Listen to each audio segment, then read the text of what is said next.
How I got fired and unfired in the same day, so this one goes back to 99 or so.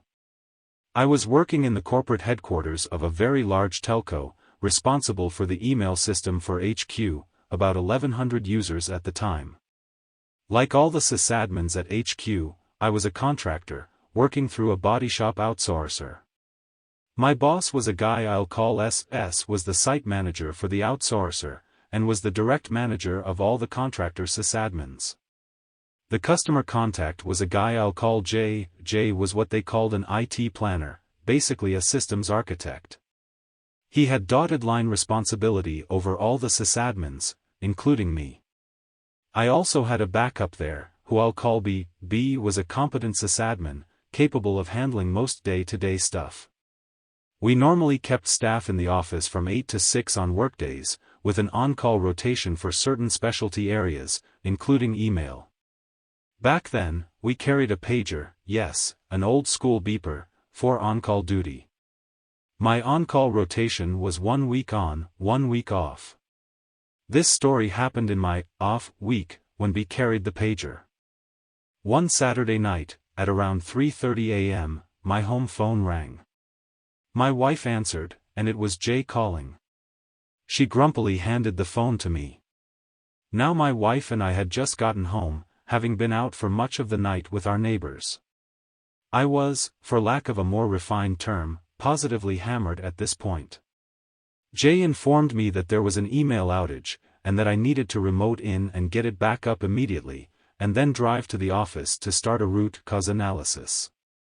I informed him that I was in no condition to drive, let alone touch a production rig, and asked what B told him when he called the on-call pager. Jay told me that he didn't call the on-call pager because this was way too serious of a problem to trust the backup sysadmin.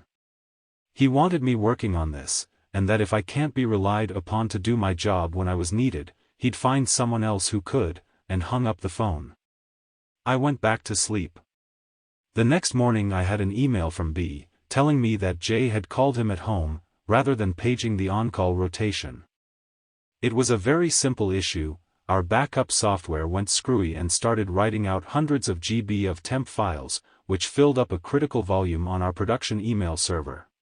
Temp files deleted, email services restarted, problem kicked over to our backup software SME to figure out what happened. Total downtime after B got the call was about 15 minutes. The next day, I arrived at the office to a note from S, my manager, asking me to come see him ASAP. I went to S' office, and sitting there was Jay, who was in the process of demanding that I be fired immediately for being drunk at work. From there, the conversation went something like this: S, but Blemklorf wasn't at work. He was at home, and wasn't in the on-call rotation this weekend. Jay, I don't want to hear it about the on-call rotation. Blemklorf needs to be ready to work when I tell him to. I can't rely on an alcoholic, and I want him gone. S, if he's not on call, he's free to do whatever he wants with his time. J, not as long as he works for me. J then demands that I hand my office badge to him, and calls security from S phone to have me escorted out of the building. I'm in absolute disbelief at this point. S gets up and goes off to points unknown, just as security arrives to see me out to the parking lot. As I'm driving off, I see Jay's boss, I'll call her M, is running across the street to the parking lot. Strange, but I was more focused on how the hell I was going to explain this to my wife when I got home. I got home, and my wife was sitting on the couch, just absolutely livid. Now this was really weird, because I hadn't told her what happened yet. Those motherfuckers fired you. I'm confused as hell at this point. My wife told me that M called her, and that I need to call her back as soon as possible. Come to find out, when S had went off, he was going to M's office to explain the situation and keep him from shit-canning me. M heard from S, and freaked the hell out.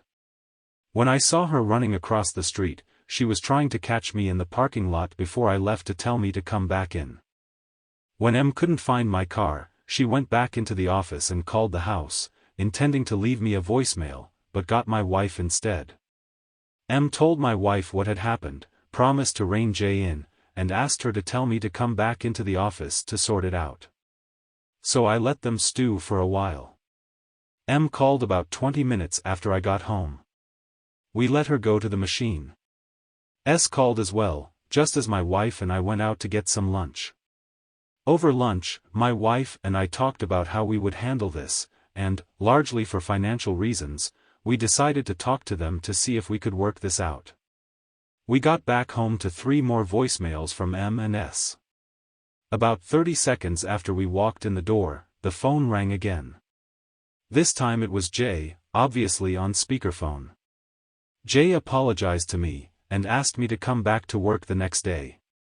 I agreed, but as he hung up, I could hear M say to him, "Jay, you're a freaking idiot." I worked there for another year after that, before another Jay freak up made me leave once and for all. That was a whole another story.